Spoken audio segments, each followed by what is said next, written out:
that is now the forefront of a Russia-phobic campaign was involved in the stage event. So he's calling it a stage event.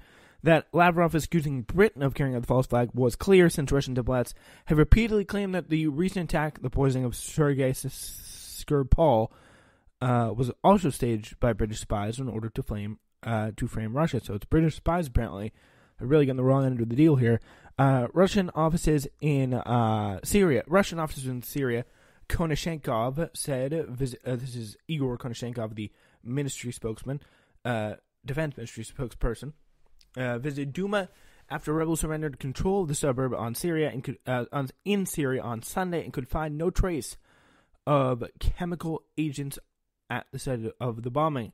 They did, however, interview two medics who said the video of the attack of the survivors being treated to exposure had been faked by armed men with cameras who burst into the hospital. Video testimony from the two medics displayed on a giant screen behind the Russian spokesperson was presented as proof the attack has been a hoax in an Arabic language tweet from the ministry. So it's the defense ministry pretty much saying, and I'm going to try and put this in like Google Translate or something so we can get the exact word of what they're saying, because that will be pretty interesting, because they do speak in opposite ways here. And this is a very rough translation here. So you're gonna need to bear with me on this one. So it's Arabic. So it's #Syria, #Russian defense. By Russia warned of provocations in the Ghouta Europe by militants when using alleged chemical weapons against the civilian population. The Russian Ministry of Defense has other evidence of direct involvement by Britain in the organization of this provocation. So that's what it seems to be at this point. So, yeah, that's what the direct message of what they apparently said. So, yeah. As the news conference where it was presented, the testimony of two men could not be properly evaluated, however, because the ministry showed them speaking and did not play the audio of what they said. Which is a little odd, because it couldn't really be, like, something just bugs me about this. I have no idea where I kind of become a Ghouta truther on this is I have no doubt that this attack actually happened. I think it's kind of, but obviously if you have evidence, just come forward and show it. Don't hide it. It just makes people believe you less and less and less if you just kind of hide behind your, like, fake screens and, like, Arabic language tweets with, like, hidden cameras and all that nonsense. Like, just if you're Russia, just come forward and say it, please, because you're doing yourself no favors keeping quiet in the way that you are. And there is that is very worrying to me personally. So, anyway, late Friday, the video of two men bearing the copyright of Mil.ru, the Russian Defense Ministry's website, Mil.ru anyway, was posted online by the Kremlin-run news site Sputnik. It was difficult to tell if the report produced by the Russian military, an area of the country that had been outside the Syrian government's control for years, recorded the genuine impression of what the Duma hospital workers had witnessed, or was more akin to the kind of forced confessions that aired on Iranian state television after post-election protests in 2009. So we don't know. It's not properly evaluated by top officials here.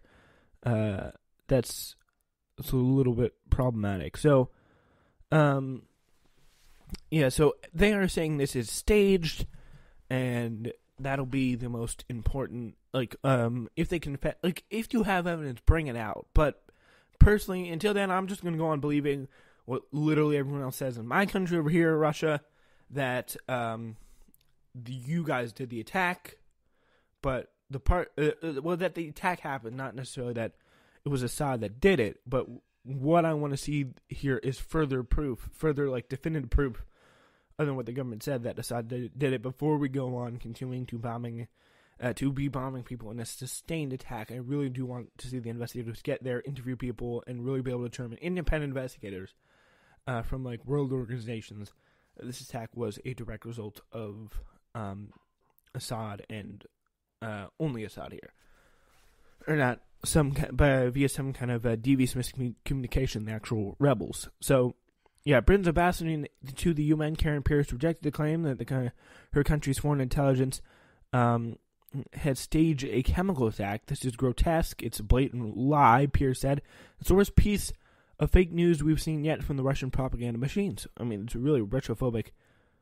Like the Russia scare, the Red Scare is getting pretty heated up over there, just to say the least.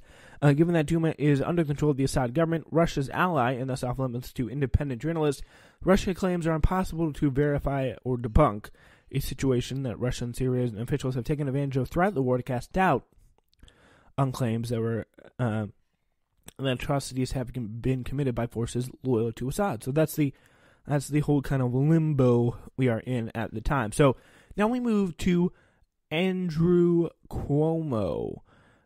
He sees what's coming, and what's coming is him possibly being told no, and he does not like to be told no. For weeks, the New York State political circles have been gossiping about the possibility that the pro-labor Working Families Party might endorse Cuomo's long-shot rival for governor, Cynthia Nixon, as their statewide committee meeting was held this weekend in Albany. Cuomo, who fashioned herself as a reputation as a political brawler, go battle against a Sex and the City actress and muscle the endorsement for himself or quit. Cuomo opted to quit, pulling his name out of the running at the last minute, and seemingly tried to destroy the WFP in the process. Two major unions, which for weeks had been expected to endorse Cuomo, walked out with him, and the Cuomo broadcast a threat that anybody who funded the groups that had endorsed Nixon had better lose my number. But as the parties went on, but the party did go on. On Saturday, the WFP's Albany gathering under fluorescent lights in the basement of an Albany Hilton, the group moved to endorse Nixon with 91.5% of the vote going her way. Speakers on behalf of Nixon lined up to make the case as much against Cuomo as they did for her. It isn't enough to say that you care for your desire for an Albany free of corruption, and then vote for corruption. Rosemary Rivera, an organizing director of the Citizen Action of New York, one of the groups who funded Cuomo, threatened it isn't enough to run like a progressive and move like a neoliberal. And the speaker for Nixon put it starkly: if we wait to make the decision, it'll seen as a victory for Cuomo's bullying tactics over the last week. And yeah, people are getting tired of him. They're getting tired of him in New York. They're getting tired of him pushing them around, and it's a great sight to see that they are finally, here in my home state, they are pushing this guy. I would love, personally, to have Cynthia Nixon as the governor of New York. Nixon addressed the crowds, saying, "You are the heart and soul of the progressive New York we need, the New York that belongs to all of us." The defiance was blended with sorrow at how the internal war was unfolding. The word healing was peppered through the day's remarks, and those present were eager to offer assurances that they stood broadly on the same side. It has been a rough week for the WFP. New York WFP director Bill Lipton admitted as he kicked off Saturday's proceedings, "I want to acknowledge that some of these unions are not here with us today, but I want you to know that everyone in the room is rooting for you and cheering for you." Going on to list a bunch of recent victories for the SEIU, 32BJ, including the agreement, which is some kind of union, I don't know what it is, including the agreement reached on Friday on wages and retirement benefits. So that's pretty cool. So with two influential, or less influential unions splitting off from the WFP to endorse the incumbent Governor Cuomo less than a day before Saturday's meeting, the New York Party's rough start to the weekend comes in an otherwise resurgent moment for progressive challengers and the party nationally. So, it seems to be that people are really going full force for Cynthia Nixon here. They're not messing around, especially the more progressive elements. The people in New York who voted for Bernie Sanders, they are showing up for Cynthia Nixon. She's getting that same coalition inside New York, which is very good and encouraging. Something that I like to see, and something that I think she will do very well to really benefit from as time goes by here. So, as he has before, Cuomo cast a pall over what should be a time for progressives to celebrate The question is whether amid a national wave of grassroots energy looking to relegate the establishment Democrats to history's dustbin, he can get away with it. Will the WFP emerge from this stronger or crushed, as Cuomo hopes? So he tried to take away some key elements, some key unions of the Working Families Party. In her acceptance speech, Nixon repeated her campaign pledge not to take corporate money and took a jab at Cuomo. The last 8 years have been an exercise in living with disappointment, dysfunction, and dishonesty. We'd have to had it with the corporate Democrats who have been unwilling to lift a finger unless their real estate and Wall Street donors say it's okay.